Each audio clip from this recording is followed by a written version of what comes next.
Assalamualaikum warahmatullahi wabarakatuh. Waalaikumsalam warahmatullahi wabarakatuh. Al-Fatihah. A'udzu billahi minasyaitonir rajim. Bismillahirrahmanirrahim. Alhamdulillahi rabbil alamin. Arrahmanir rahim. Maliki yaumiddin. Iyyaka na'budu wa iyyaka nasta'in. Ihdinas siratal mustaqim. Siratal ladzina an'amta 'alaihim ghairil maghdubi 'alaihim waladdallin. Amin. Bismillahirrahmanirrahim. Alhamdulillahi rabbil alamin wa bihi nasta'inu ala umuri dunya waddin. Wassalatu wassalamu ala asyrafil anbiya'i wal mursalin sayyidina Muhammadin wa ala alihi wa sahbihi ajma'in. Amma ba'du. Qala al-musannif rahimahullahu ta'ala wa nafa'ana bi ulumihi wa amadana bi asrarihi wa bikum fid dharain amin. Ibu-ibu muslimat nurus sholihin yang saya hormati, alhamdulillah kita masih diberi kesehatan dan kesempatan oleh Allah Subhanahu wa taala. Dua nikmat yaitu sehat serta sempat kepada kita yang selalu diberikan oleh Allah kepada kita secara gratis. Namun banyak di antara kita yang tidak mampu mempergunakannya dengan benar, sehingga kemudian kita diistilahkan maghbunun fihi ma katsirum minan nas. Kita seakan-akan terkecoh, tertipu, bukan ditipu oleh dua nikmat tersebut, tapi karena kita tidak mempergunakannya dengan baik, padahal sudah kita miliki dua nikmat sehat serta sempat. Ibu-ibu muslimah nurus sholihin, alhamdulillah sudah berjalan hampir berapa lama nih? Ini bahasanya sudah sampai kepada bab sholat untuk kajian kitab Safinatun Najah karangan Syekh Salim bin Sumair Al-Hadramain. Maka kemudian kemarin kita sudah membahas tentang hal-hal yang berkaitan dengan syarat sholat. Jadi dalam sholat itu ada syarat, ada rukun. Syarat itu adalah sesuatu yang harus ada sebelum melaksanakan sholat. Rukun sholat harus sedang dilakukan di saat melaksanakan sholat. Maka di antara syarat-syaratnya adalah kita punya wudhu, harus suci, suci dari pakaian, badan, dan tempat. Itu syarat, dan itu harus kita lakukan sebelumnya. Dan masih banyak yang lain. Dan alhamdulillah kita sudah membahasnya. Dan sekarang kita sudah masuk kepada bab rukun sholat. Faslun, adapun ini fasal, arkanus sholati sab'ata asyara. Al-awwalu an-niyyatu, was-tsani takbiratul ihrami, as-tsalisu al-qiyamu 'alal qadiri fil fardi, ar-rabi'u qira'atul fatihati, al-khamisu ar-ruku'u, as-sadisu at-tuma'ninatu fihi, as-sabi'u al-i'tidalu, as-thaminu at-tuma'ninatu fihi, at-tasi'u as-sujudu marrataini, al-ashiru at-tuma'ninatu fihi, al-hadi ashara al-julusu baina as-sajdataini, as-thani ashara at-tuma'ninatu fihi,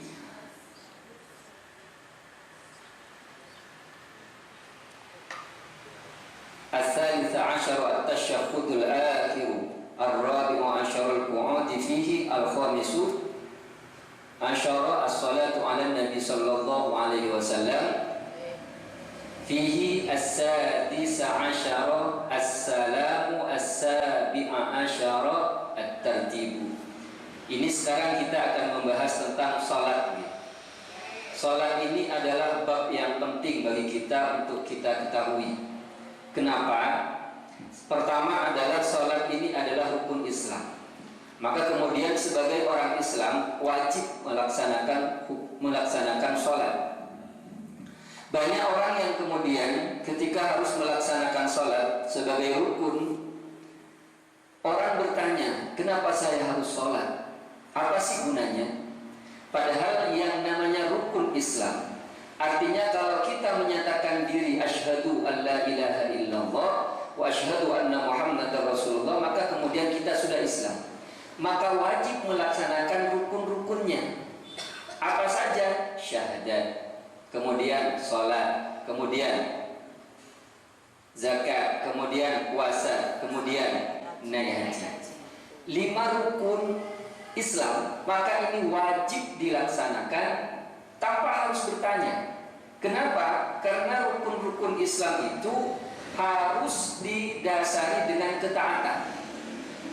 Tahu atau tidak tahu tentang manfaat sholat, atau tahu atau tidak tahu tentang manfaat haji, zakat, dan lain sebagainya, itu kita tetap harus melaksanakannya. Kenapa? Karena itu adalah rukun bagi kita. Adapun kalau kita bertanya apa gunanya sholat, apa gunanya zakat, apa gunanya haji, itu hanyalah penambah bagi kita untuk lebih memahami apa yang kita lakukan termasuk sholat, sehingga kita lebih khusyuk melaksanakan sholat itu sendiri. Nah, inilah pertama yang harus kita pahami dalam diri kita sendiri, memaknai rukun Islam itu seperti apa, termasuk di dalamnya adalah sholat yang mau kita bahas hari ini. Maka kita akan membahas salah satu daripada rukun Islam, yaitu sholat. Dari kelima rukun Islam, sholat ini menjadi rukun yang paling utama. Kenapa? Karena sholat ini menentukan kita baik tidaknya dalam menjalani kehidupan. Sehingga ada orang yang bilang, kalau ada orang yang sholat tapi masih ngerasani, masih ngebuli, riba, mencuri dan lain sebagainya, ada sering saya bilang, sering dapat dawuh dari para sepuh, berarti sholatnya tidak benar. Enggak kok, sudah sholat. Sholatnya gimana? Berjemaah? Belum tentu. Karena sebetulnya dalam sholat itu pada hakikatnya adalah personal communication. Personal communication itu adalah kita sedang berbicara dengan Allah. Maka di dalam sholat selain ada unsur ketaatan yang harus kita lakukan, ada unsur-unsur atau nilai-nilai sosial yang kemudian kalau dilaksanakan dalam kehidupan sehari-hari, kita akan menjadi baik. Maka jelaslah apa yang difirmankan oleh Allah, innas sholata tanha anil fahsya'i wal munkar. Sungguhnya sholat itu mencegah daripada pelakunya untuk melakukan perbuatan keji dan perbuatan mungkar. Maka kemudian kalau sholatnya betul, dia pasti akan terhindar dari itu. Makanya sholat menjadi penting untuk kita pelajari bagaimana cara melaksanakannya, dan kehusuan harus kita dapati di dalam pelaksanaan itu. Dan bahkan sholat ini mampu menjadi kunci keberhasilan kita ketika nanti kita dihisab. Awwalu ma yuhasabu bihil abdu yaumal qiyamah as-sholat. Yang pertama kali ditanya, dihisab ketika hari kiamat adalah apa? Sholatnya, bukan kehidupan tetangganya. Maka kemudian kadang orang sibuk ngerasani melihat tetangganya, malah dia tidak sibuk dengan sholatnya.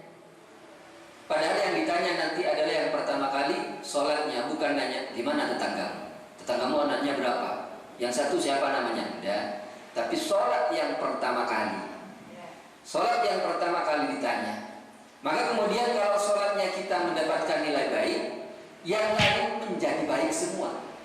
Seakan-akan tidak usah ditanya, karena kalau sholatnya baik pasti baik. Kalau sholatnya dapat nilai jelek, maka yang lain menjadi jelek semua. Ini begitu pentingnya sholat kita pahami, sehingga kita harus dan wajib bagi kita mempelajari bagaimana mendapatkan ilmu, menjalankan dan mendirikan sholat secara benar. Maka di sini ada rukun yang harus kita pelajari. Sholat itu ada rukun, yang rukun itu semuanya tidak boleh kita tinggalkan, tapi harus kita lakukan. Salah satu rukun hilang di dalam pelaksanaan sholat, maka kemudian tidak sah sholatnya. Di sini ada, kita sudah membaca tadi, ada 17. Faslun, adapun ini fasal, arkanus sholati sab'ata asyara. Adapun rukun-rukun sholat sab'ata asyara ada, ya 17. Al-awwalu an-niyatu. Pertama adalah niat. Niat itu ada di mana? Ada di hati. Karena niat itu ada di hati, maka kemudian hati menjadi puncak melakukan gerak langkah, gerak aktivitas kita. Dan niat itu menjadi dasar dari setiap ibadah. Karena ibadah yang kita lakukan, sesuatu amalan kita lakukan tanpa ada niat, maka tidak akan mendapatkan apa-apa. Innamal a'malu binniyati, sungguhnya setiap amal-amal yang kita lakukan tergantung kepada niatnya. Wa innama likulli imri'in ma nawa, dan kita akan mendapatkan sesuai dengan apa yang kita niatkan. Maka kemudian kalau kita berniat untuk sholat, maka kita akan mendapatkan pahala sholat. Meskipun kita bergerak sama seperti sholat tapi tidak pakai niat, ya tidak dikatakan sholat dan kita tidak mendapatkan apa-apa. Bahkan kalau itu sengaja kita bergerak sebagai langkah atau gerak guyonan, itu akan menjadikan dosa. Kenapa? Karena sholat dibuat main-main. Lah oleh karenanya niat itu menjadi penting dan menjadi dasar dari apa yang kita lakukan, karena setiap ibadah itu adalah niat. Maka kemudian dalam sebuah hadis dikatakan niyatul mukmin khairun min amalihi. Niatnya seorang mukmin adalah lebih baik daripada amalnya. Kok bisa? Kalau gitu niat saja, tidak usah ngamalin karena lebih bagus. Ini ada kata mukmin. Ada kata mukmin. Kalau orang mukmin itu berarti orang yang beriman, menjalankan nilai-nilai keimanan, keislaman, dia dilakukan semua. Maka ketika orang berniat dalam hati dan dia adalah seorang mukmin, maka pasti dia melakukannya. Berbeda ketika niatnya orang munafik. Niat aja sengaja tidak dilakukan, maka kemudian dia munafik, hanya ngomong, ngajak dan segala macam. Dia niatnya saja tapi tidak mau melakukannya. Nah, berbeda dengan orang mukmin. Kalau orang mukmin yang percaya kepada Allah, percaya kepada Rasul, percaya kepada kitab dan seterusnya, ketika dia berniat, maka pasti dia akan melaksanakannya. Kenapa? Karena niat akan menghasilkan amal, dan amal akan dihasilkan oleh niat. Meskipun sebetulnya nanti jenengan ini mau berangkat ke sini tadi, sudah niat bismillahirrahmanirrahim, saya niat mau ngaji untuk mempelajari ilmu agama agar saya lebih khusyuk menjalankan ilmu agama dan lebih mudah diterima amal ibadah saya karena Allah Ta'ala. Berangkat, ternyata di tengah jalan ada kepentingan mendadak yang dianggap lebih penting, maka kemudian gak jadi datang ke tempat ini. Jenengan sudah mendapatkan satu pahala yang pahalanya sama dengan datang seperti ini. Ketika dilakukan dapat lagi pahala melaksanakan majelis taklim. Dua pahala kita dapat kalau kita niat baik dalam ibadah. Berbeda kalau kita niat hanya niat saja tapi untuk tidak dilakukan. Jangan kemudian salah, katanya ustaz, katanya kiai, katanya para guru, niyatul mukmin khairun min amalihi. Disampaikan oleh ustaz, oleh kiai bahwa kata Nabi niatnya orang mukmin adalah lebih baik dari amalnya. Jangan diartikan mentah-mentah nih. Katanya orang Madura itu carte edek-bedek. Berarti niat lebih bagus beralaku. Ya pola di ini tak usah bojo. Niat pokoknya. Ya enggak mungkin seperti itu gitu. Nggih. Karena tetap harus dilakukan. Berhubungan badan suami istri pahala. Kenapa? Itu bagian daripada ibadah. Tapi kalau tidak dilakukan, tak nyaman. Contoh misalkan, cuma niat mau hubungan suami istri, cuma diniatkan karena itu ibadah. Ketika dilakukan dapat dua pahala. Lah otomatis cara berhubungannya karena ibadah, ya sebagaimana layaknya ibadah. Lah oleh karenanya niat ini menjadi faktor utama di dalam kita menentukan satu amalan, satu kegiatan, satu aktivitas. Dan di dalam sholat yang pertama rukunnya adalah niat. Artinya kalau kita tidak berniat, maka kemudian telah meninggalkan salah satu rukun. Dan kalau rukun ditinggalkan dalam sholat satu saja, maka sholatnya tidak sempurna atau tidak sah. Maka niat itu harus laksanakan. Mana tempatnya? Di dalam hati. Lah, di dalam hati apakah harus diucapkan dengan lisan? Tidak harus. Tapi dalam mazhab Syafi'i itu disunnahkan. Kenapa? Pertama adalah mewujudkan niat kita yang ada di dalam hati. Yang kedua lebih memantapkan apa yang kita lakukan. Niat itu makanya pertama adalah niat. Yang kedua takbiratul ihram, wasani takbiratul ikhrami. Dan yang kedua adalah takbiratul ihram. Takbiratul ihram ini menggambarkan kepada kita terputusnya sementara hubungan dengan sesama manusia.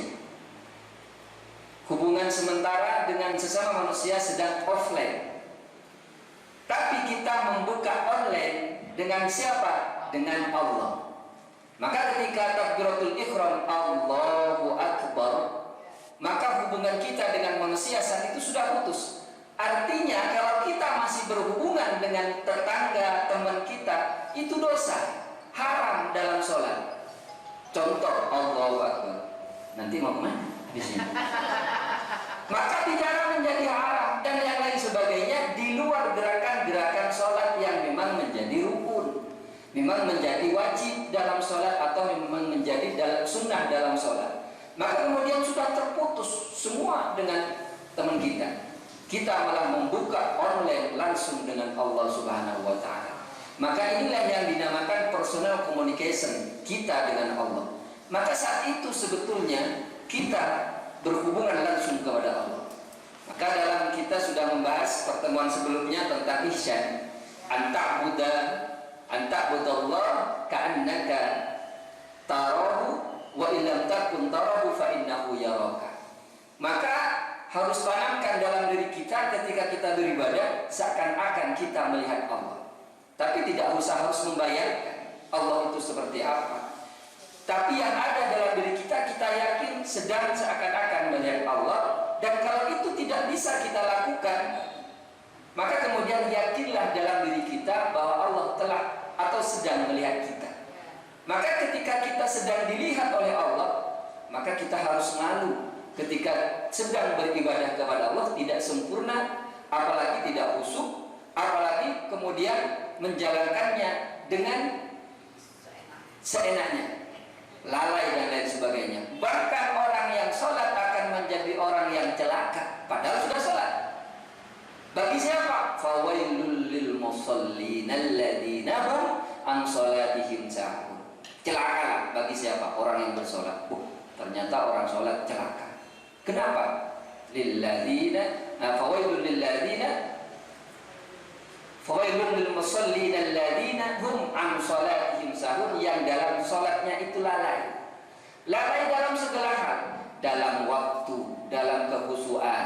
Kadang dalam waktu nggih. Contoh misalkan, yuk yang mau sholat, wah ntar itu kan duhur cuma 2 jam, masih gemuk. Nanti aja, santai aja. Yuk kita main lagi, yuk kita rujaan lagi. Iya Ustaz. Iya Ustaz, sering gitu. Kurang ide dan segala macam. Udah, kita kan ngomong dibicarakan kan belum selesai. Ya terus gimana tetangga kita? Macam-macam. Akhirnya sholatnya 14. Membuat sesuatu hal yang seperti itu kita lalai saja, itu kita dianggap sebagai orang yang celaka karena tidak menyambut panggilan Allah dengan segera. Di dalam salat juga demikian. Allah lalai dia dalam salat, tidak khusyuk. Kan ada. Kadang kalau anak kecil kita sering melihat nih. Kadang kakinya nginjak. Saya juga seperti itu dulu. Nah kalau sudah mukallaf ada kewajiban taklif kepada dia, maka ketika menghadap Allah melalui salat, ka'annaka tarahu wa illam takun tarahu fa innahu yaraka. Yakinkan bahwa Allah itu sedang melihat kita. Jenengan gak usah kepada Allah saja, kepada orang atau makhluk ciptaan Allah. Bertemu dengan seorang tokoh besar, wah masya Allah, segala hal dipersiapkan nih. bajunya mau pakai baju apa, terus kemudian macam-macam, pakai gelannya, antingnya, kemudian cincinnya. Nah ini cincinnya sudah agak lama nggak ikut model, ganti aja, nanti dinilai gimana. Itu kita ketemu dengan makhluk ciptaan Allah yang kita anggap orang yang besar, yang kita malu untuk berbuat salah di depannya, apalagi kepada Allah. Maka kemudian ketika mau sholat, kita sebetulnya sudah mempersiapkan terlebih dahulu. Artinya sebelum adzan kita sudah tahu nih sebentar lagi adzan. Maka pekerjaannya yang seharusnya harus tetap dilaksanakan berhenti, atau kalau bisa dipercepat, percepat untuk selesaikan. Kadang kan memulai di saat adzan. Yuk makan yuk, ibu buat nasi goreng, macam-macam. Padahal sedang adzan. Akhirnya apa? Ketika setelah makan kenyang tertidur, ketinggalannya ala sholatnya.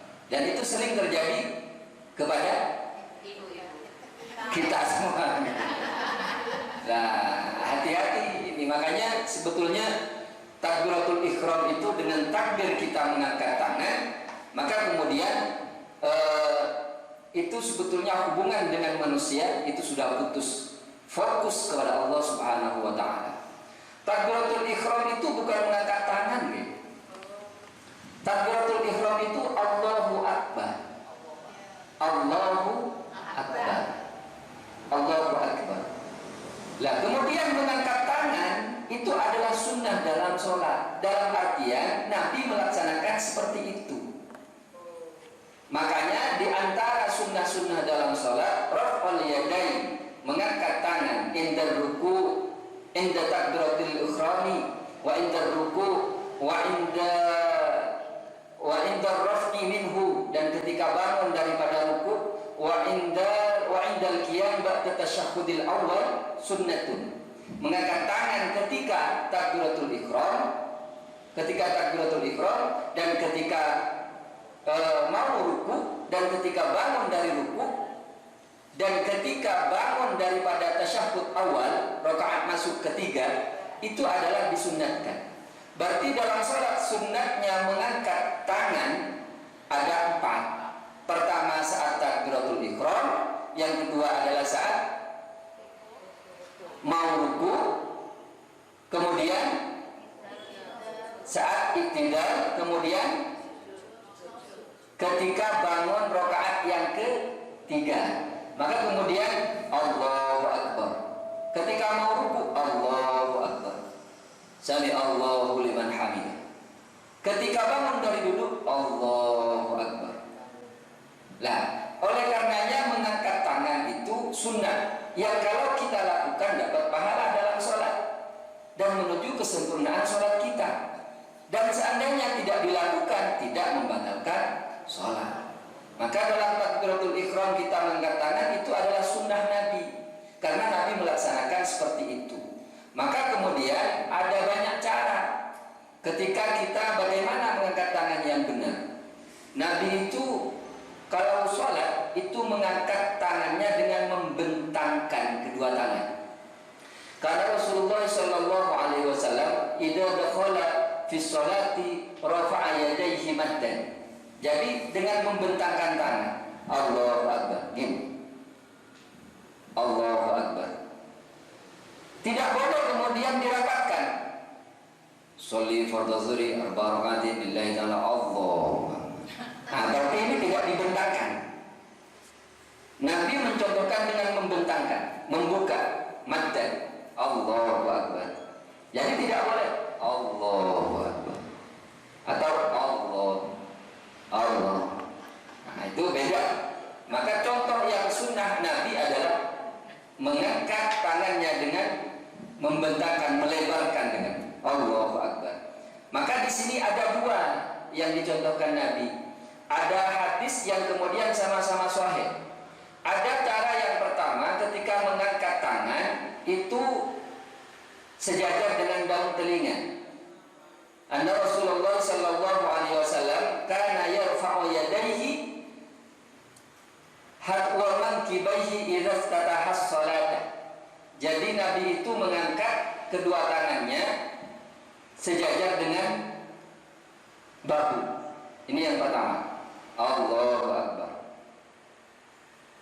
Yang kedua, ra'aitu Rasulullah sallallahu alaihi wasallam yarfa'u yadayhi idza kabbara wa idza raka'a wa idza rafa'a ra'sahu min ar-ruku'i hatta balagha furu'a udunayhi. Mengangkat kedua tangannya ketika takbir, ketika rukuk, ketika i'tidal, dan ketika bangun dari rakaat yang kedua menuju rakaat ketiga, hatta balagha furu'a udunayhi, sampai sama sejajar dengan daun telinga. Jadi sama-sama boleh. Jangan karena kemudian di sebelah kita kebiasaan kita mengangkat sampai ke daun telinga, kemudian ada yang di sebelah seperti ini. Wah, itu sesat. Tidak gitu. Atau yang biasa seperti ini kemudian di sebelah ada yang agak tinggi sejajar dengan daun telinga, itu sesat. Tidak. Yang sesat itu apabila Allah. Dalam artian tidak ada aturan yang kemudian untuk bergerak seperti itu dalam takbir. Maka oleh karenanya takbiratul ihram itu adalah bagian daripada rukun salat, yang itu adalah Allahu Akbar. Nanti ada pembahasan ketika kita membahas tentang takbiratul ihram itu yang benar seperti apa. Lebih jelasnya nanti di bab selanjutnya.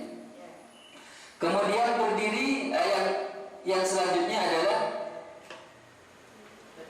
Al-thalithu al-qiyamu 'alal qadiri fil fardi. Al-thalithu, adapun rukun yang ketiga, al-qiyamu ialah berdiri 'alal qadiri, kepada orang yang mampu fil fardi, di dalam salat fardu. Jadi kalau di dalam salat fardu berdiri itu wajib. Kecuali memang dia tidak mampu untuk berdiri. Maka kemarin sudah dibahas nih tentang bagaimana cara-caranya. Kalau tidak mampu berdiri harus duduk di mana? Dianjurkan di kursi. Kemudian kalau tidak di kursi, duduk seperti orang sujud. Kalau tidak bisa duduk seperti orang sujud, bil ittija, berbaring. Berbaring kemana kok?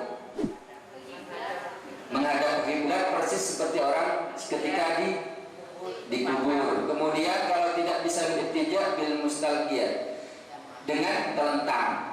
Maka kemudian tidak bisa telentang, tidak bisa ngapa-ngapain, maka kemudian dengan isyarat mata. Lah, isyarat mata kalau sudah terakhir ini, sudah terakhir. Maka kalau tidak bisa isyarat mata berarti tidak wajib sholat, berarti dia sudah meninggal. Disolati.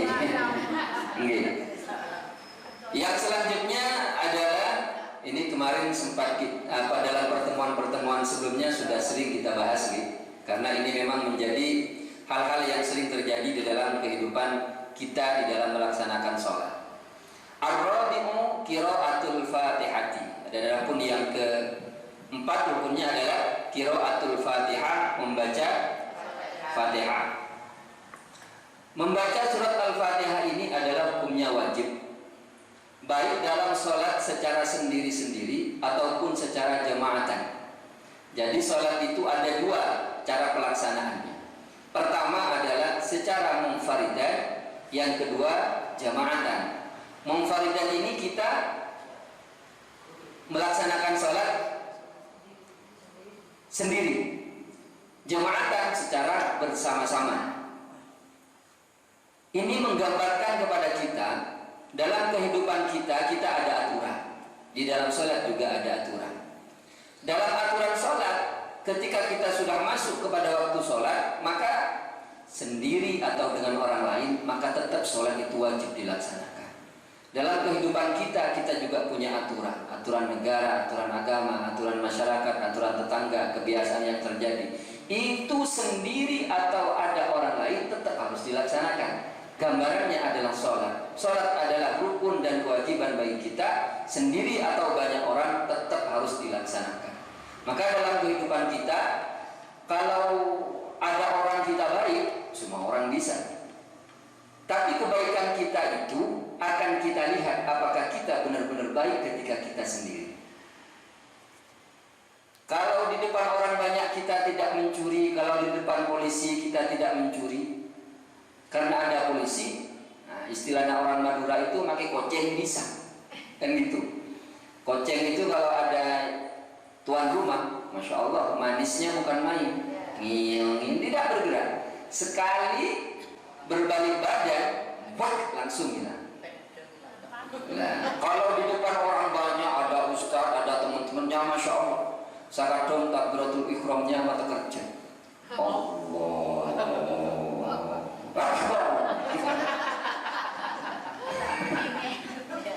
Tapi itu masih ada orang, ada banyak orang yang melihat. Apalagi ada calon mertua, calon menantu, lu masya Allah. Kalau ada calon menantu ibu-ibu, oh kirain sudah tuhur, padahal gak tanya tuh mantunya. Biar dibilang, oh menjaga sholat ya ibu bekerja. Sholatnya masya Allah, khusyuk. Allah, bagian baca Fatihah dari saking khusyuknya. At-tahiyyat. Dia baru sadar ketika asyhadu an la ilaha illallah. Kok berdiri? Nah, okay. Jadi sebetulnya itu gambaran kepada kita munfarid dan jamaatan. Itu nilai sosialnya kepada kita dalam aturan-aturan kita, baik agama, negara, masyarakat, itu tetap harus kita jaga meskipun kita seorang diri. Apalagi orang lain ada. Tambah, oleh karenanya membaca surat Al-Fatihah ini adalah wajib hukumnya. Jadi la sholata liman lam yaqra bi Fatihatil Kitab. Tidak sah sholatnya kepada orang yang melaksanakan sholat dan tidak membaca Al-Fatihah. Maka kemudian beda ketika orang sholat secara berjemaah. Orang yang sholat secara berjemaah ada 3 pendapat. Pertama adalah ketika kita menjadi makmum, maka tidak membaca Fatihah pun tidak apa-apa. Kenapa? Karena ada imam yang sudah mewakili bacaan kita. Innama ju'ilal imam yu'tamma bih. Imam itu diangkat, dijadikan sebagai imam karena untuk menyempurnakan semua, termasuk sholat makmumnya. Maka kemudian kita tidak membaca Fatihah itu tidak apa-apa. Pendapat yang pertama. Berarti kalau terlambat itu tidak apa-apa ya Ustaz? Kalau terlambat bersalat berjamaah kita sudah Allahu Akbar terus itu kita belum baca Al-Fatihah itu gimana Ustaz? Tapi ada iman. Nah, ya kita sholat bersama-sama. Setelah itu imamnya Allahu Akbar dan mau selesai kita harus datang. Perempuan kan mesti pakai kenang dulu. Allahu Akbar, nggak taunya terus Ustaz imamnya itu sudah rukuk. Itu terlambat Pak istilahnya Ustaz. Itu kita nggak baca Al-Fatihah itu gimana hukumnya? Ini yang pertama tadi. Ini yang pertama. Ini bisa dijawab sendiri kita. Yang kedua adalah wajib tetap. Maka makmum itu tetap membaca Al-Fatihah. Imam membaca, makmum membaca. Maka kalau tidak membaca, sama hukum kepada la sholat kaliman lam yaqra bi Fatihatil Kitab. Ada pendapat yang ketiga dan ini tengah-tengah. Ini kalangan kita, mazhab Syafi'i dan Syafi'iyah adalah membaca, tapi setelah imam membaca Al-Fatihah. Membaca Al-Fatihah. Contoh imam, ghairil maghdubi 'alaihim waladdallin. Kita dengarkan. Saat imam membaca Al-Fatihah kita dengarkan. Sambil mendengarkan memaknai apa tadabbur, memaknai apa dari bacaan imam. Alhamdulillahirabbil alamin segala itu kita dengar. Kemudian setelah imam waladdallin amin. Imam membaca surat ma tayassara ma'hu fil Qur'an minal Qur'an. Kemudian dia baca suratan, kita baru membaca. Nah ini di antara tengah-tengah. Di antara tengah-tengah dari pendapat tadi. Lah kasusnya bagaimana kalau seperti pertanyaan jenengan? Maka menurut mazhab Syafi'i dan Syafi'iyah adalah ketika kemudian kita sudah masuk, kemudian imam sudah rukuk, maka kemudian kita membaca meskipun tidak selesai bagian daripada surat Al-Fatihah. Bismillahirrahmanirrahim. Maka masuk kepada tetap pada pendapat yang ketiga ini. Antara ada di tengah-tengah. Artinya kita tetap membaca Al-Fatihah. Meskipun sebetulnya tidak selesai karena sudah imam membacakan. Paham ya? Nah itu diantara pendapat-pendapat tentang Fatihah. Ada hadis juga yang berbunyi seperti ini: Man shalla sholatan lam yaqra fiha bi ummil Qur'an fahiyah khidayatun salasan faqila li Abi Hurairah inna nakunu wara'al imami faqala iqra biha fi nafsik. Barang siapa yang salat tidak membaca Ummul Quran, yaitu suratul Fatihah, maka kuranglah rukun salatnya. Artinya kalau dia tidak membaca Fatihah di dalam salat, maka dia terhitung satu rukun sudah hilang. Beliau mengulangi ucapan seperti ini Nabi sampai 3 kali. Berarti sering punya Fatihah dalam salat dan menjadi rukun. Lalu Abu Hurairah ditanya orang, kami ini berada di belakang imam. Jawab Abu Hurairah apa? Bacalah surat Al-Fatihah dalam hatimu.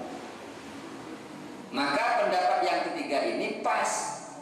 Ketika imam membaca Al-Fatihah, kita membaca di dalam hati atau sambil mendengarkan, sambil apa?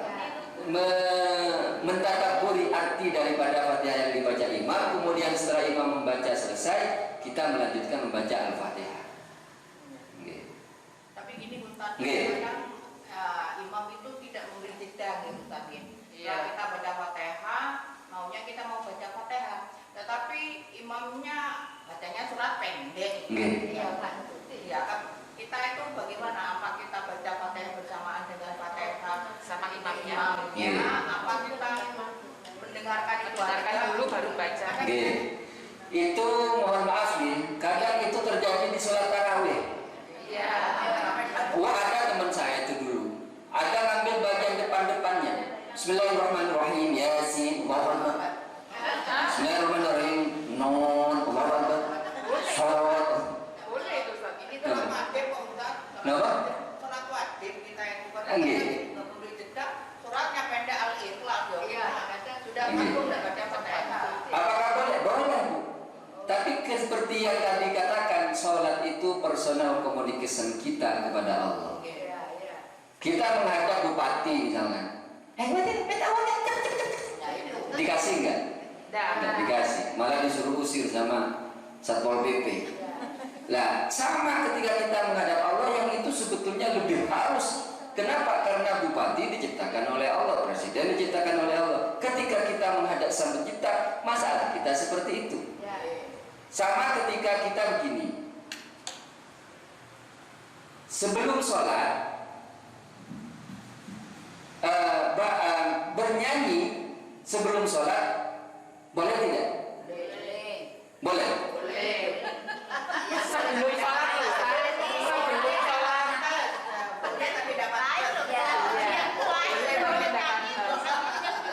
Coba sebelum sholat sudah berdiri, imam bilang sufufakum liqamatis sholat atau sufufakum fa in tasyu min tamamis sholat. Maka kemudian yang lain baca An-Nas untuk menghindari daripada gangguan jin dan setan. Qul minas. Tahu-tahunya sebelah ada yang nyanyi. Manusia. Sambil joget-joget. Boleh atau tidak? Boleh, tapi dipedot. Boleh nggih? Karena dia bernyanyi sebelum masuk kepada sholat. Tapi yang tidak boleh itu menjadi batal. Makanya personal communication itu sudah terputus. Gerakan kita kecuali gerakan sholat itu menjadi haram dalam sholat. Allahu Akbar. Manusia itu yang tidak boleh. Lah masalahnya adalah kalau orang mau sholat terus nyanyi sebelum sholat, itu sah secara ilmu fikih. Tapi secara ilmu kemanusiaan dia punya otak apa tidak? Saya yang sudah khusus mau sholat dia malah nyanyi. Nah sama seperti tadi. Maka kemudian kalau ada orang imam yang kemudian sangat cepat bacanya. Bismillahirrahmanirrahim. Pertama itu itu sudah salah nih bacaannya. Makanya hati-hati, karena imam itu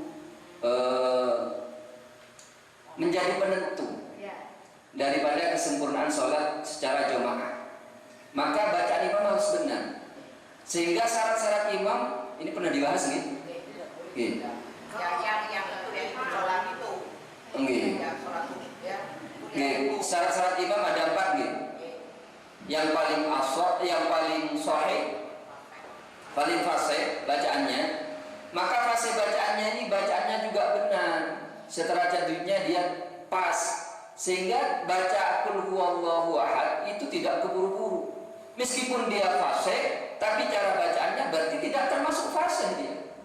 Dia hafal Al-Quran, bacaannya salah, dia tidak fasih. Dia ajar tajwid, tapi itu berarti tidak fasih. Yang fasih itu ilmunya dia tahu, pelaksananya dia benar. Maka kalau kita benar-benar paham tentang ilmu Al-Quran, cara bacanya, tidak bisa kemudian dia akan membaca dengan cepat sampai salah.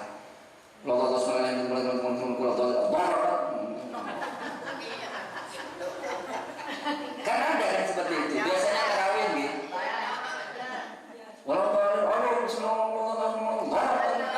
Berarti dia tidak fasih. Cari yang fasih. Kalau dia fasih maka dia akan benar. Kenapa? Karena dia tidak bisa mengubah Al-Quran dengan dipotong-potong seperti itu. Maka heran nih kalau ada orang yang sudah dikatakan alim, paham, tapi baca Al-Quran yang menghilangkan tajwidnya. Kalau orang-orang benar paham, dia tidak bisa menghilangkan, karena dia tahu hukumnya. Yang panjang dibaca pendek, hukumnya gimana? Jadi memang dalam Al-Quran itu cara membacanya ada 3. Ada cepat, ada sedang, ada panjang. Hanya saja yang cepat ini bukan berarti kemudian terlalu cepat sampai menghilangkan tajwidnya. Bismillahirrahmanirrahim. Ini hilang sudah. Paling tidak kalau mau kita cepat ada matnya, mat alif sukun berapa harakat? Bismillahirrahmanirrahim. Alhamdulillahirabbil alamin, arrahmanirrahim, maliki yaumiddin, iyyaka na'budu wa iyyaka nasta'in. Dan kemudian kalau mau cepat ada caranya, disambunglah semua. Kalau disambung bisa lebih cepat. Kalau tidak disambung itu harus berhenti untuk nafas. Namanya waqaf. Waqaf itu berhenti untuk nafas. Bismillahirrahmanirrahim. Alhamdulillahirabbil alamin. Arrahmanirrahim. Maka kalau disambung di dalam salat sementara kita waqaf itu salah. Bahkan dosa. Bismillahirrahmanirrahim. Alhamdulillahirabbil alamin. Arrahmanirrahim. Maliki yaumiddin. Ya, tidak bernafas. Itu menyambung tapi memutus. Maka kalau mau nyambung cara bacanya disambung. Bahkan 1 kali nafas bisa. Ini coba tak ambil nafas dulu. Bismillahirrahmanirrahim. Alhamdulillahirabbil alamin, arrahmanirrahim, maliki yaumiddin, iyyaka na'budu wa iyyaka nasta'in, ihdinas siratal mustaqim, siratal ladzina an'amta 'alaihim, ghairil maghdubi 'alaihim waladdallin. Tidak ada yang kemudian dipotong. Nah, ini kan kalau tarawih gitu terutama. Karena heran juga nih. Kalau tarawih itu kadang kayaknya lebih wajib daripada sholat zuhur, asar, maghrib, isya, subuh. Ada banyak orang yang tidak sholat kesehariannya, tapi tarawih datang. Masya Allah, bawa sajadah yang baru, mau kena yang baru. Ya gimana nggak baru, mau kenanya hanya dipakai untuk tarawih. 1 tahun 1 kali, itu pun 3 hari pertama. Ketiga sudah hilang.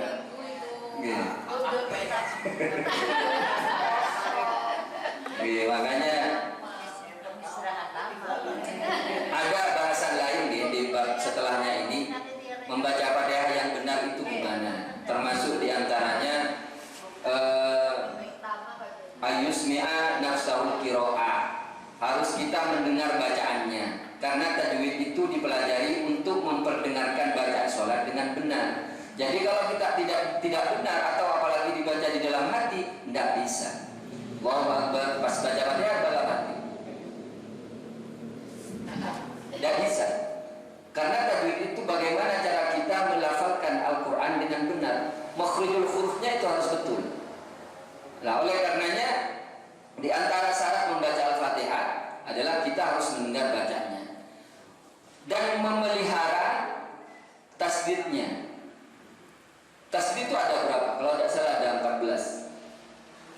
Di bab lain akan dijelaskan Bismillah. Tidak bisa baca Bismillah. Kalau Bismillah itu jurusan Jogja, ada bis namanya Mila. Bismillah. Saya selalu dulu waktu di Jogja sering ikut Bismillah. Ini ada tasdidnya. Bismillahirrahmanirrahim. Itu sudah 3. Ar-Rahmanir-Rahim, Maliki Yaumiddin. Terutama di iyyaka. Yang namanya. Kelihatan nggak tasdidnya kalau saya baca? Yang namanya. Kayak nyaruan ya. Ada banyak yang seperti itu. Ini hati-hati, gitu. Karena yang dimaksud rukun membaca Fatihah bukan sekedar Fatihah kita baca, tapi dibaca dengan benar. Dan ada syarat-syaratnya. Itu harus kita pahami. Yang selanjutnya adalah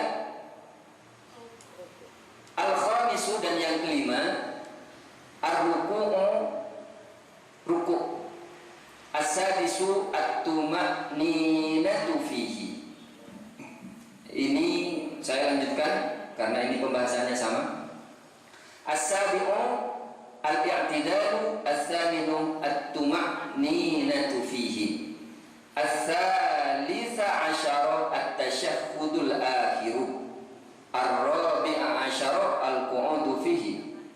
Nah, ini pertama adalah ruku, kemudian i'tidal, kemudian ini maaf terloncat tadi. At-tasi'u as-sujudu marrataini, al-ashiru at-tuma'ninatu fihi. Al-hadi asyara al-julusu baina as-sajdataini, as-sani asyara at-tuma'ninatu fihi. Jadi ada di sini ada rukun tuma'ninah. Ada 4 tuma'ninah dalam sholat. Pertama adalah di ruku, yang kedua adalah di i'tidal, yang ketiga adalah di sujud, yang keempat adalah di duduk di antara 2 sujud. Ini tuma'ninah. Apa sih tuma'ninah? Tuma'ninah itu tenang, anteng. Berapa lamanya sekedar bacaan subhanallah, subhanallah. Apalagi kita baca subhana rabbiyal azim wa bihamdihi 3 kali. Apalagi baca subhana rabbiyal a'la wa bihamdihi 3 kali. Itu sudah selesai. Dalam artian sudah memenuhi syarat tuma'ninah.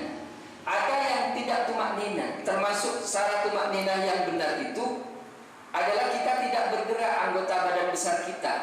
Sami Allahu liman hamidah. Kadang masih goyang-goyang. Itu tidak tuma'ninah. Maka sami Allahu liman hamidah. Kita harus anteng.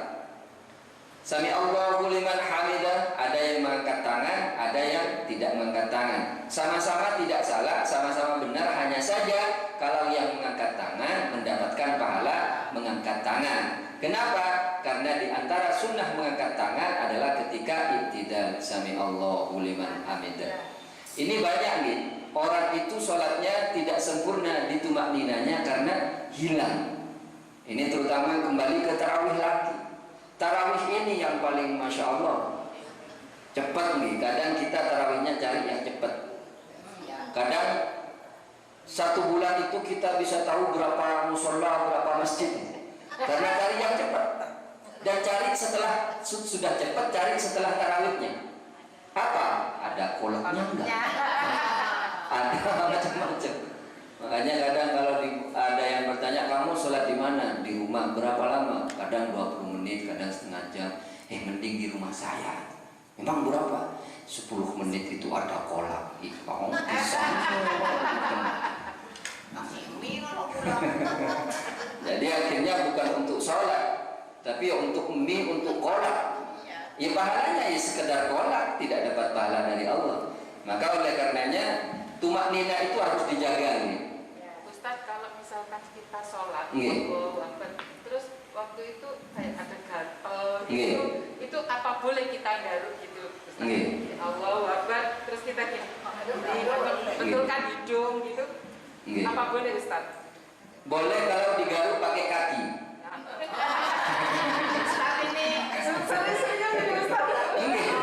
Bisa enggak? Ya karena enggak mungkin ya enggak.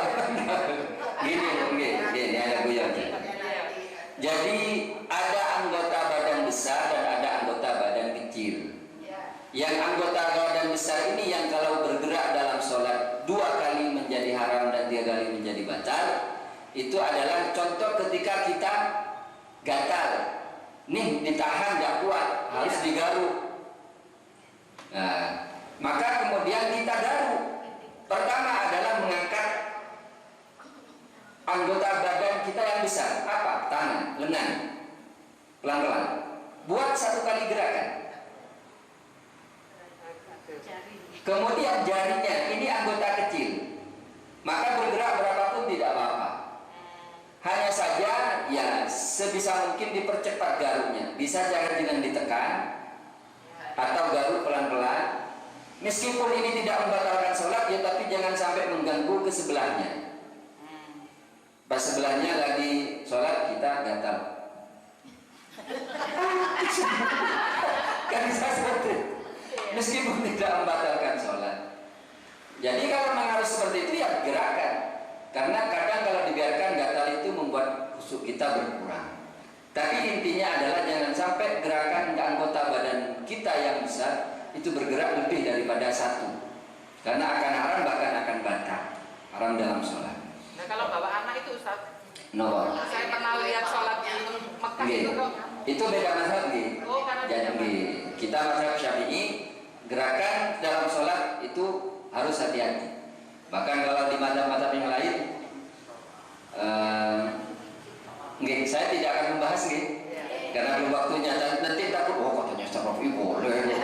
Bahkan bawa anak setelah itu mau ruku ditaruh kemudian lanjutkan, itu ada beberapa mazhab yang membolehkan. Jadi gerakan sholat dalam beberapa gerakan di luar sholat dalam beberapa gerakan itu dianggap tidak apa-apa. Itu ada pendapat yang seperti itu. Maka setelah kita lanjutkan tentang hal yang berkaitan dengan tumak ninah ini. Dalam tumak ninah itu sebetulnya kita mau keburu-buru untuk apa? Sholat kita keburu itu sebetulnya untuk apa? Kalau kita pikir dengan jujur, kita keburu sholat, terus di rumah ngapain coba? Biar waktu. Waktu apa? Masalahnya begini, kadang kita sebelum sholat makan itu tidak penting. Kita berpikirnya seperti itu. Saya sholat, kok enggak makan dulu? Gampang lah nanti aja. Tapi ketika sholat itu beda. Sholat itu makan menjadi sangat penting. Saya kalau enggak cepat-cepat ini emak saya kumat ini, maka saya harus cepat-cepat, nanti enggak usah dikir, enggak apa-apa. Karena kalau dia macam-macam puasa Ustaz. Lah, maka oleh karenanya itu harus diperhatikan ini. Itu bagian daripada setan. Maka di antara hadis at-ta'anni minallah wal ujlatu minasyaitan. Tumakninah anteng itu ya datangnya memang dari Allah, yang kemudian kita beribadah secara khusyuk. Dan terburu-buru itu adalah datangnya dari setan. Maka dalam sholat terburu-buru itu sebetulnya datangnya dari setan. Bahkan dalam surat Al-Quran dijelaskan dalam surah ayat fa'idza faragta fansab. Maka kalau kamu telah menyelesaikan satu amalan, satu kegiatan, satu kerja, fansab, maka kemudian bersemangatlah dengan sungguh-sungguh untuk melakukan kerjaan yang lain. Ini berarti antara pekerjaan yang satu dengan yang lainnya ada jeda, sehingga kita mempersiapkan niat untuk bersungguh-sungguh memulai yang lain. Kebanyakan di antara kita, antara rukun dengan rukun itu tidak ada jeda. Contoh misalkan kalau ada jeda, ghairil maghdubi 'alaihim waladdallin amin. Ada jeda, kemudian Allahu Akbar. Ini kan enggak. Ghairil maghdubi 'alaihim waladdallin. Allahu Akbarnya kadang kita sudah mau ruku, sudah sedang ruku, dan seterusnya seperti itu. Kalau kita sebetulnya sholat dengan anteng, sudah coba praktekkan apa benar. Coba praktekkan niat benar, kemudian Allahu Akbar, Bismillahirrahmanirrahim. Mungkin awal-awal terasa nggak enak karena kebiasaannya adalah cepat. Tapi rasakan setelah sholat itu, tenangnya itu sampai kepada sholat berikutnya. Sholat berikutnya di duhur nih misalkan, kita khusyuk benar. Itu setelah sholat kayak nggak ada beban apa-apa. Sampai asar, ketika asar begitu seperti. Maka orang yang melaksanakan sholat itu lebih anteng, lebih tenang, lebih sabar. Karena sholatnya itu membawa kepada ketenangan. Sama dengan jenengan sudah bertemu dengan orang yang disayang. Ketika pulang atau berpisah dengan orang yang disayang, pulang habis ketemu, kita lepas kangen dan segala macam, tenang tidak? Kadang senyum terus, kadang temannya sampai bingung, apa kan maklum? Kok seneng kok bawaannya? Ya sebetulnya kan kita sedang menghadap Allah, Tuhan kita yang kita cintai. Sebetulnya seharusnya setelah itu senang. Loh kenapa kok tidak senang? Berarti dia tidak menyukai Allah dengan benar-benar, tidak mencintai dengan benar-benar kepada Allah. Maka seharusnya at-tahiyatul, apa artinya? Al-mubarak, apa artinya? Assalam, benar-benar senang. Maka ketika assalamualaikum tanpa doa setelah sholat pun, karena pada hakikatnya sholat adalah doa, as-sholatu hiya doa, senang selesai, kadang nggak ada beban. Coba jenengan sholatnya keburu-buru, pasti ada beban yang jenengan nggak tahu apa ya yang buat saya ruwet ini apa. Sholatnya sebetulnya. Lihat kenapa nggak mau dibebankan oleh Allah? Kenapa nggak mau diruwetkan? Orang dia menghadap Allah juga. Ya seperti itu. Lah oleh karenanya tumakninah ini sebetulnya pelajaran kepada kita bahwa di dalam melakukan sesuatu selesaikan dulu, baru yang lain. Laksanakan dengan anteng tenang, penuh perencanaan. Maka kemudian ada takmir masjid, ada programnya, ada ibu-ibu muslimat Nurul Sholihin, ada programnya. Disiapkan dulu. Sesok ngaji yo, ada syutingannya. Artinya mempersiapkan diri sehingga ketika jam 9 sudah datang semua. Itu namanya anteng dengan nilai-nilai tumakninah di dalam sholat kita praktekkan. Fa'idha faragta fansab. Maka ketika selesai, benar-benar selesai, fansab, maka persiapkan untuk perbuatan yang lain dengan sungguh-sungguh. Itu adalah nilai-nilai sosial dalam pekerjaan kita. Maka kemudian ada kasus yang terjadi di saat Nabi suatu saat masuk ke dalam masjid. Ada seorang laki-laki datang. Maka kemudian ketika datang, sholat dia. Sholat, kemudian habis sholat datang kepada Nabi, Assalamualaikum kepada Nabi, kemudian dijawab, tapi Nabi bilang, irji fasolli fa innaka lam tusolli. Kembali sholat lagi karena kamu belum sholat. Padahal sudah sholat. Sholat lagi, datang kepada Nabi. Nabi sama, irji fasolli fa innaka lam tusolli. Sholat kembali, kamu sholat lagi karena kamu belum sholat. Kamu tidak melaksanakan sholat yang benar. Itu sampai terulang 3 kali. Maka kemudian yang sahabat itu bilang, saya sudah tidak tahu seperti apa yang lebih bagus daripada apa yang saya lakukan. Fa'allimni, maka ajarilah. Maka Nabi bersabda, idza qumta ila sholati, bagi-bagi kamu berdiri untuk melaksanakan sholat, apa yang harus dilakukan? Fakabbir, maka bertakbirlah. Tsumma qra' ma tayassaru ma'aka minal Qur'an, maka membaca Fatihah. Kemudian farka, maka kemudian suruh berrukuk hatta tatma'inna raki'an, sampai anteng rukuknya. Allahu Akbar. Anteng sudah. Subhana rabbiyal azim wa bihamdi.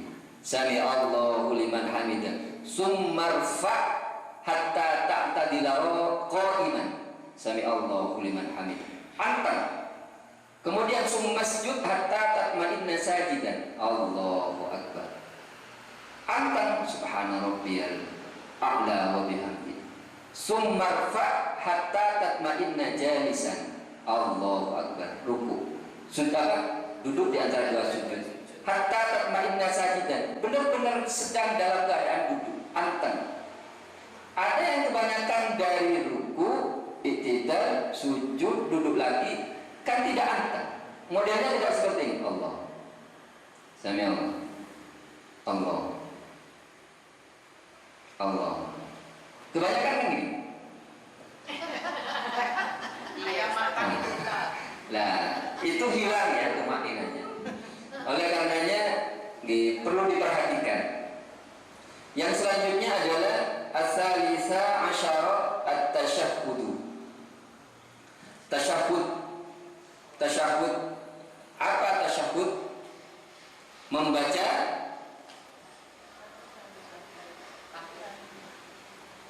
tahiyat. At-tasyahhudul akhir, membaca tahiyat akhir. Tasyahhud itu bacaannya adalah daripada at-tahiyyat sampai kepada, bukan kepada syahadat. Sholawat itu rukun lain. Jadi at-tahiyyatul mubarakatus sholawatut thayyibatu lillah. Assalamu alayka ayyuhan nabi wa rahmatullahi wa barakatuh. Assalamu alayna wa ala ibadillahis sholihin. Asyhadu an la ilaha illallah wa asyhadu anna muhammadar rasulullah. Sudah. Itu bacaan tasyahhud. Maka kemudian Allahumma sholli ala Muhammad, itu bagian daripada rukun selanjutnya, yaitu membaca sholawat. Ar-rabi'a asyara al-qu'udu fihi. Maka kemudian membaca tasyahud akhir seperti tadi dan duduk ketika tasyahud. Jadi tasyahudnya itu tidak sedang dalam keadaan berdiri atau nengkong, tapi sujud dengan duduk iftiras. Ya, duduknya seperti sebagaimana sujud kita ketahui. Maka kemudian membaca at-tahiyyatul mubarakatus sholawatut thayyibatu lillah sampai kepada asyhadu an la ilaha illallah. Membaca, maka kemudian selanjutnya adalah as-sholatu 'alan nabi sallallahu alaihi wasallam fihi.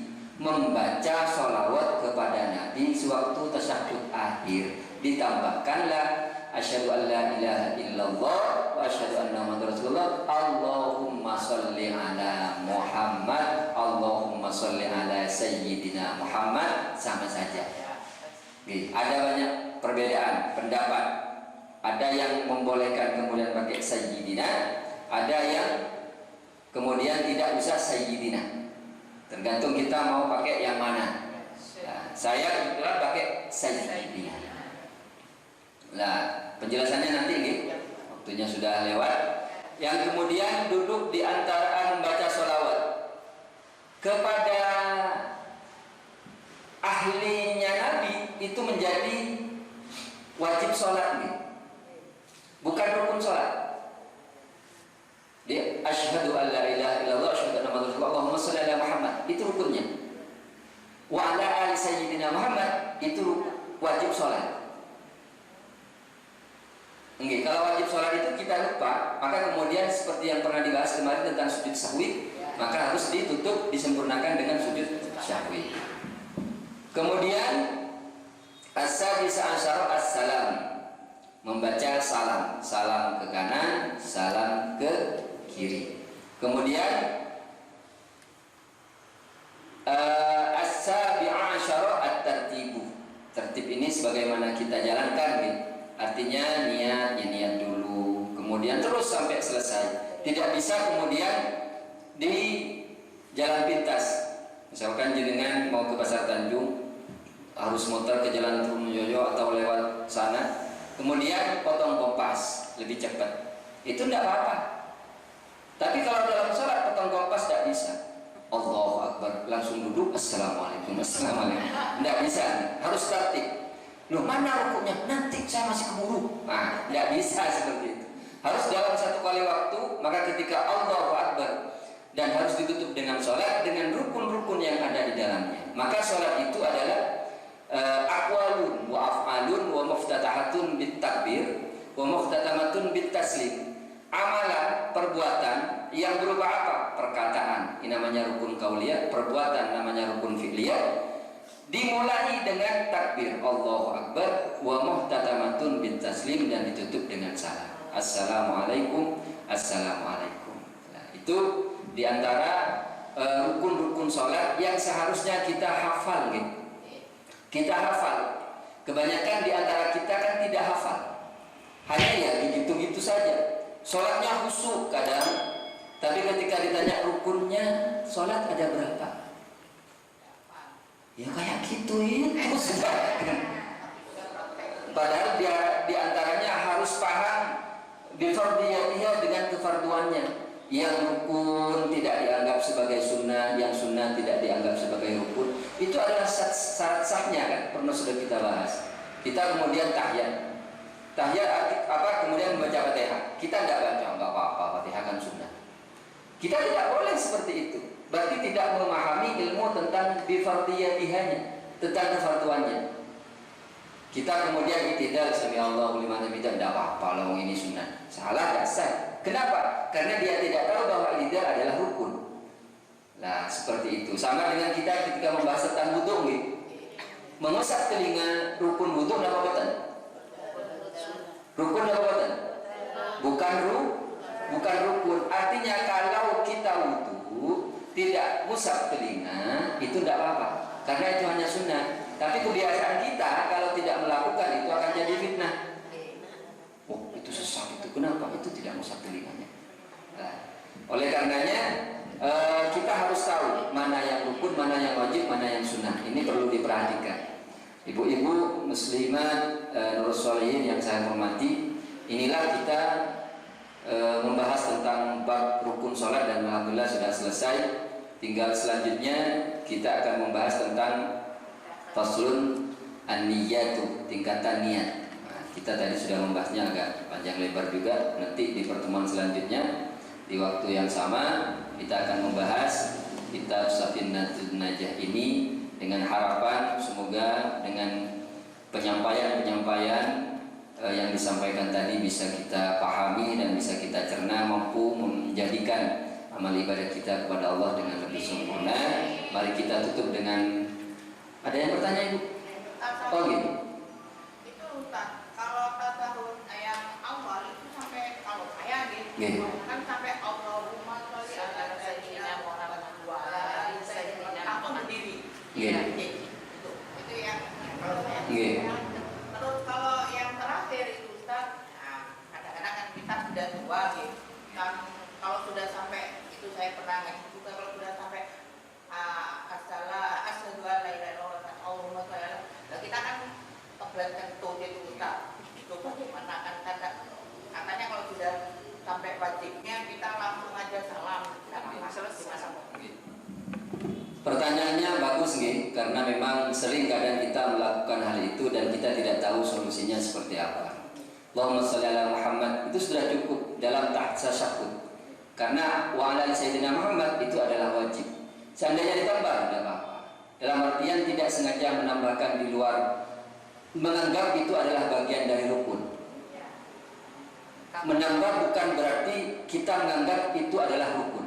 Nah itu tidak apa-apa.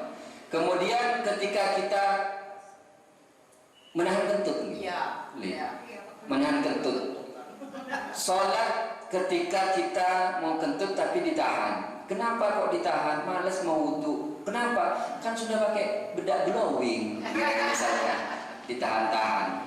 Intinya bagaimana hukumnya menahan kentut ketika mau sholat? Itu ulama memakruhkan, makruh.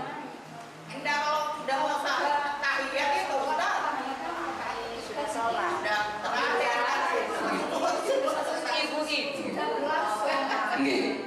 Ya, kita bahas dari awal. Ketika kita mau sholat, terus kita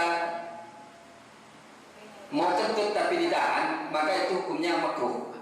Bahkan ada yang tidak membolehkan. Kenapa? Itu akan mengganggu kepada khusyuan kita sholat. Maka kemudian ketika kita mau kentut, maka lepaskanlah. Tapi yang hati-hati, maka keluar dulu dari jamaah, kemudian kentut. Kalau agak bau dia dikerbai-kerbai dulu. Jangan keluar kentut terus dibawa ke dalam. Nah, intinya dilepas dulu, kemudian wudhu, sholat. Maka seandainya kita terpaksa ikut dalam posisi menahan kentut, itu menahan sholatnya itu makruh kita menahannya. Tapi ketika sudah sholat, melepaskannya menjadi dosa. Harus kita tahan.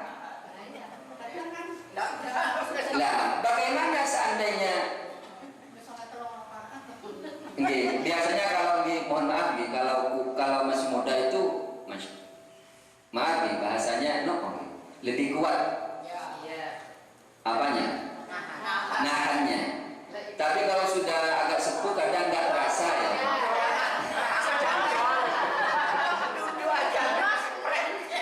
Iya, kalau merasa kentut nggak apa-apa, kadang nggak berasa. Nah, maka kemudian salam itu wajibnya ketika yang pertama nih. Salam yang pertama itu adalah wajib, salam yang kedua adalah sunnah. Kebiasaan di kita adalah melaksanakan dua salam dengan sempurna. Assalamualaikum, assalamualaikum, dengan maka kemudian, tapi sekebelet-belet apapun kan hanya berapa detik. Assalamualaikum warahmatullahi wabarakatuh. Assalamualaikum. Kedua. Kalau sudah tua gaulnya ya Ustaz.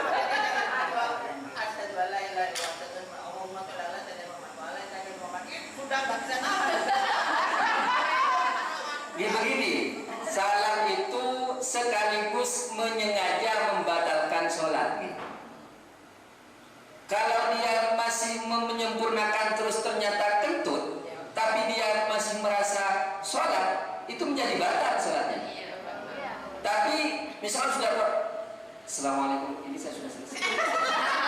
Jadi memang sengaja membatalkannya setelah salam yang pertama. Itu ketika salam kentut ya tidak apa-apa, karena dia sengaja membatalkannya di setelah pertama. Jadi yang kedua tidak apa-apa, itu karena sunnah, maka kemudian tapi ini kan tidak terjadi setiap hari. Hanya saja kalau itu terjadi, maka kalau sudah kebulut benar, maka niatkan batalnya sholat. Artinya bukan niat membatalkan sholat, niat menyelesaikannya sholat di salam yang pertama. Maka sebelum salam yang kedua kok dia nah itu sudah tidak sholat, karena dia sudah menyelesaikan sholat di salam yang pertama, dan itu wajib. Lah oleh karenanya menjadi rukun. Lah oleh karenanya kalau bisa ditahan, diselesaikannya dengan sampai salam yang kedua. Kalaupun tidak bisa kasusnya seperti tadi, ya diniatkan untuk menyelesaikan sholat dengan dirukun salam yang pertama. Maka, tapi saya nggak bisa membayangkan ya kalau cuma menunggu salam yang kedua. Apa ada yang kedua? Ini potongnya mau saya maafkan. Ustaz bacaannya nggak sampai selesai, cuman itu aja yang wajibnya pakai kama sholat. Bacanya itu banyak. Bacanya apa? Tahun akhirnya itu nggak sampai selesai. Kan ambil wajibnya yang Lah ambil Allahumma sholli ala Muhammad wa ala ali sayyidina Muhammad. Assalamualaikum. Dalam kondisi-kondisi seperti tertentu, ketika ada pendapat ulama yang mengatakan bahwa wajib itu tidak harus disahwihkan, maka tidak apa-apa. Kita selesaikan sampai keburu atau ada apa yang sangat penting, tapi kemudian rukunnya jangan sampai ditinggal. Jadi dia meninggalkannya hanya kewajibnya, bukan rukunnya. Yang wajib itu masih berbeda pendapat ketika harus menyempurnakan dengan syahwi. Tapi kalau rukun tidak bisa kemudian ditinggalkan meskipun kita keburu. Satu rukun hilang, itulah kemudian sholatnya tidak sah. Kenapa? Karena rukun harus ada dalam sholat. Rukunnya seperti apa? Seperti yang kita bahas ini. Nah, oleh karenanya itu harus sempurna dulu. Maka di sini di dalam rukunnya tidak ada kemudian membaca sholawat kepada keluarga Nabi, karena memang bukan menjadi rukun. Rukunnya adalah kepada Nabi Allahumma sholli ala Muhammad atau Allahumma sholli ala Muhammad, Allahumma sholli ala sayyidina Muhammad, itu sama saja. Ustaz, Ustaz satu kali ini saya itu penasaran ini tadi kan Ustaz, saya tanya tadi itu Ustaz yang membaca Al-Fatihah itu kan memang penting, wajib. Nah, pada waktu kita salat terlambat itu yang tadi tidak membaca Al-Fatihah, terus kan kita langsung rukuk terus sholatnya itu apa rakaat yang pertama itu kita sudah sah? Kalau itu masih kita bisa mengikuti rukuk, masih sempurna kita mengikuti rukuknya imam, itu tidak usah sah. Masa masuk kepada bagian imam sudah menyempurnakan. Kita tidak baca Al-Fatihah kan ya? Ada yang ada keterangan yang membolehkan menyatakan itu adalah rakaat yang pertama. Misalkan kita langsung rukuk. Yang penting rukuknya itu kita ikut kepada imam sempurna, bukan imam setelah bangun kita kemudian ngejar, maka itu hitungannya bukan 1 rakaat. Tapi itu kita ikut sujud, ya itu tidak terhitung kepada 1 rakaat bagi kita.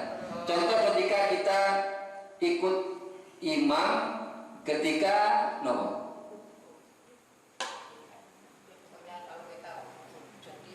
pokoknya datang gitu loh Ustaz ya, kita Allahu Akbar, kita datang terus Allahu Akbar, belum membaca, kita masih membaca sama itu baca kabiro gitu ya. Terus Ustaz imamnya itu sudah rukuk, berarti kan kita belum baca, kita ngikuti. Apakah Oh, takbirnya sama? Rukuknya tidak sama Ustaz, terlambat kita, terlambat. Tapi sana itu sudah amin, kita kan masih baca kabiro alhamdulillah itu. Dan sana terus selesai, udah rukuk, kita belum membaca anaknya gitu loh. Apakah masih dihitung rakaat pertama itu? Oh, dihitung. Karena dia sebetulnya bukan karena takbir saat imam rukuk. Hanya saja kita dalam kasus saat imam rukuk kita datang, itu ada yang berpendapat ketika rukuknya imam itu belum sempurna mencapai rukuk untuk naik kepada i'tidal, itu terhitung kepada masuk kepada 1 rakaat. Nah, tapi lebih amannya menurut pendapat yang ketiga tadi, maka kita membaca meskipun 1 ayat atau bagian ayat daripada surat Al-Fatihah. Bismillahirrahmanirrahim. Alhamdulillahirrahmanirrahim. Berbeda ketika kita ikut, ternyata kita datang imam sudah rukuk, tapi sempurna rukuknya sudah mau bangun, itu tidak terhitung 1 rakaat kepada kita. Kalau yang tanyakan jenengan tadi, ini masih ada waktu banyak. Jadi kalau ini perlu dipahami oleh kita, doa iftitah itu sunnah. Maka kalau kemungkinannya kita akan terburu-buru dalam membaca Fatihah karena imam mungkin sudah mau selesai atau sudah mau selesai membaca suratan, kita Allahu Akbar, tidak usah kita membaca doa iftitah kabiro walhamdulillah katsira, maka kemudian langsung Fatihah. Itu lebih kesempurnaannya ke sana. Terima kasih Ustaz. Mungkin itu saja ya, kita tutup dengan doa, semoga bermanfaat. Bismillahirrahmanirrahim. Alhamdulillahirabbil alamin. Allahumma shalli wa sallim wa barik ala sayyidina Muhammadin wa ala ali sayyidina Muhammad. Kama shallaita wa barakta wa sallamta ala sayyidina Ibrahim wa ala ali sayyidina Ibrahim fil alamin innaka Hamidum Majid. Rabbana hab lana min azwajina wa dhurriyyatina qurrata a'yunin waj'alna lil muttaqina imama. Allahumma arina al-haqqa haqqan warzuqna ittiba'ahu wa arina al-batila batila warzuqna ijtinabah. Radina billahi rabba wa bil islami dina wa bi Muhammadin nabiyya wa rasula. Rabbana atina fid dunya hasanah wa fil akhirati hasanah wa qina adzabannar. Walhamdulillahi rabbil alamin. Al-Fatihah. A'udzu billahi minasyaitonir rajim. Bismillahirrahmanirrahim. Alhamdulillahi rabbil alamin. Arrahmanir rahim. Maliki yaumiddin. Iyyaka na'budu wa iyyaka nasta'in. Ihdinas siratal mustaqim. Siratal ladzina an'amta 'alaihim ghairil maghdubi 'alaihim waladdallin. Amin. Allahu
bisa lihat videonya itu di Wahana Dakwah.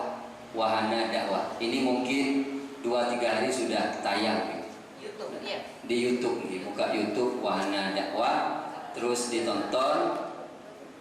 jangan sampai jangan di skip ditonton dari awal sampai sini. Kemudian subscribe ya. Subscribe atau subscribe? Subscribe apa yang subscribe? Lah